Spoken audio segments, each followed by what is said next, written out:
So that's where we are today. We're seeing the receipts. We're hoping to do an episode where we go over these receipts. What? Oh, is that Deshaun? Yeah. We both got a text about Deshaun Watson being out for the season.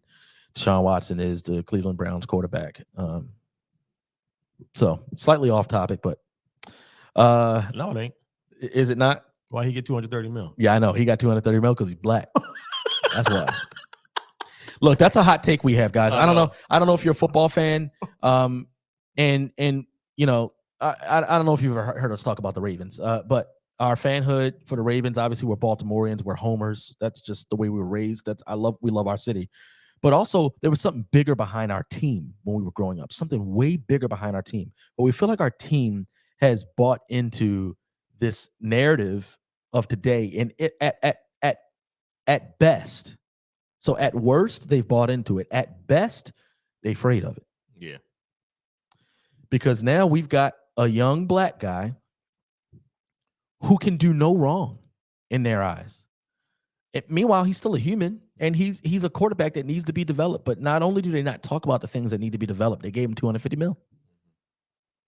And it's like, I think that they were paying not to be racist. Because you know what was happening. I don't know if people don't watch sports media and things like that, but they had black guys race baiting every conversation. Absolutely. On ESPN and everything else. So even a conversation about running versus throwing, they turned it into a race-based conversation where every time it's a black quarterback, you don't think he can throw. And it's like, who? Right. That's the they. That's the they that we were talking about earlier. And ultimately, what that does is it cheats Lamar Jackson out of development. It does.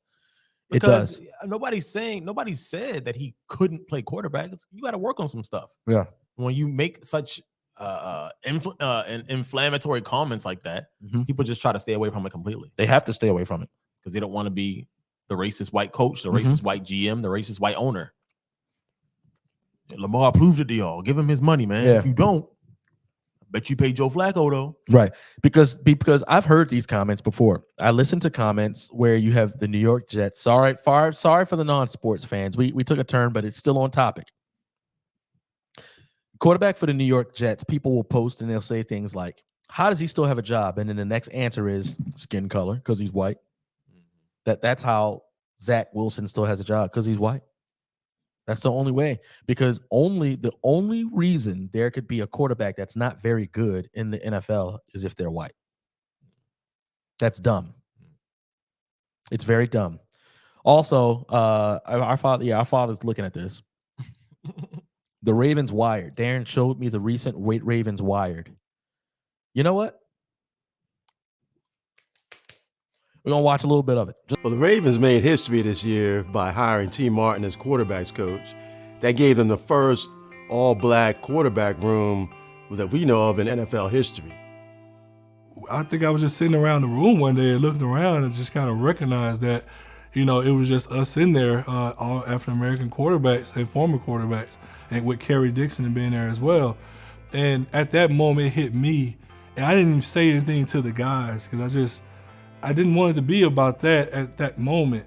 And I went home and I was talking to my wife, and I got kind of choked up because I was just like, you're talking about coming a long ways, not as just players, but to have the coaches in the room as well.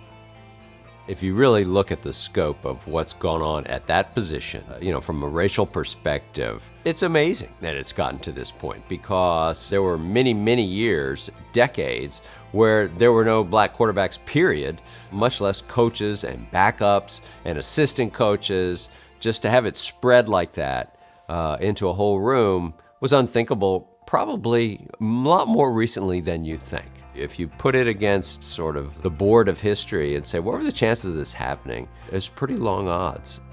Give your thoughts. I'll go on hard, and then let's get the heck out of here. Yeah, I mean, the one thing I noticed about that was that they never really say what the thing is keeping quarterbacks from being black. Like, what is the thing? Like, was there an NFL rule that said black quarterbacks shall not run? Hey, 1920s clap. Like, you know what I mean? You know what I mean? Like, what was it? Was there ever a thing? You know what I mean? Like, was there ever a rule in football saying that quarterbacks can't be black?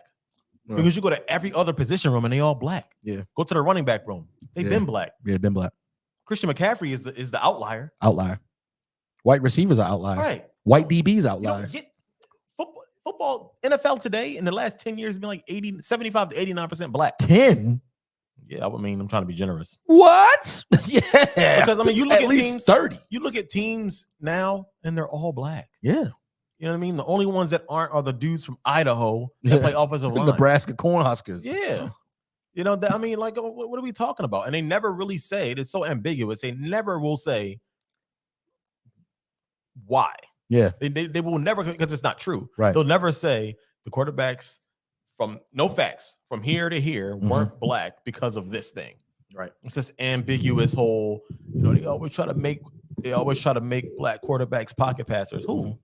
They. Who's doing that? They. We want to talk about Randall Cunningham? They did it. Randall Cunningham had to be a pocket passer. Yeah. Dante Culpepper, Donovan McNabb, Michael Vick. Yeah, right. What? I mean, what are we talking about? He turned to I a like to pocket think passer. that the owners were elated. Michael Vick went to prison and came out when black people reformed. started playing quarterback. They said, "Oh, Yeah. okay."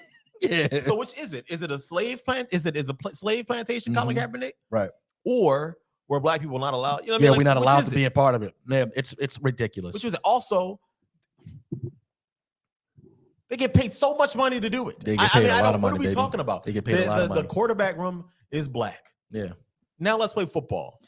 So Darren, this is the comment you're going to get from people. Why can't you just celebrate something, boy? Why can't you just celebrate? And my answer would be this: is because they don't want to celebrate. No, it's not a celebration of an all black room. It's a rejoicing of no one white in the room. Right.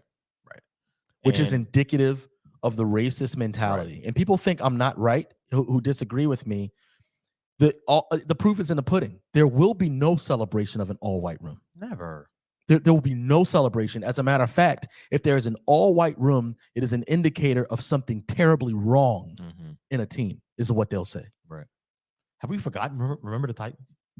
Would We they have do forgotten. this? Yeah. Like, this team went to camp and came back friends. Well, that was the next Changed the thing I whole was going to city. say, is that when it comes down to a team sport, in the backdrop of this country and the narrative of this country, we have erased the opportunity for unity. See, even within this team sport of the Baltimore Ravens, what is higher than the team, which when we were we're still fans, but we're Baltimoreans. I got it. I'm sorry, I'm speaking for myself. I'm a Baltimorean who watches the Ravens. I my fanhood has changed only because of this stuff. But my fanhood was rooted in something higher, and it was rooted in the fact that our leaders, if they weren't God-fearing men, they definitely spoke like God-fearing men. And they valued it, and you saw that value come out. You saw that value come out in our clips, in our behind-the-scenes footage, in the men that were honored, all of that stuff, that value came out. And the mantra was, there's something higher than football. And that's still the case with this Ravens team, and the thing that's higher than football is blackness. And that's a very different thing that what was once the case. Like, what do you say to Mark Andrews? Yeah, you have to be isolated. What do you say to Pat Ricard? Be isolated. And Justin Tucker? Be isolated. They either have to shut up or just jump on the train. That's exactly right. I go, man, yeah, I'm really excited for this all-black quarterback. Yeah, run. yeah. Or they can't be Aaron Rodgers. I don't care. Yeah, right. I don't care. They're right. I just want to play football. Just want to play football. Now, in a perfect world, then we could rejoice. You know, in a perfect world, I'm hesitant to say that that's even rejoice worthy. Yeah, it's just the a fact thing. that it's all black. That's just something. It's not a real milestone. Yeah, that's what I'm saying. It's not. It's not a real milestone. There's been all black positions. That the fact of the matter is, I said this to you before. The sport has changed. Yeah, it's very changed. Black athletes want it to be running backs, wide receivers, defense, and defense. There weren't a lot of black quarterbacks. There just weren't. It's kind of like the men and women pay gap thing. Yeah, there aren't a bunch of women engineers. No, there's more men. Yeah.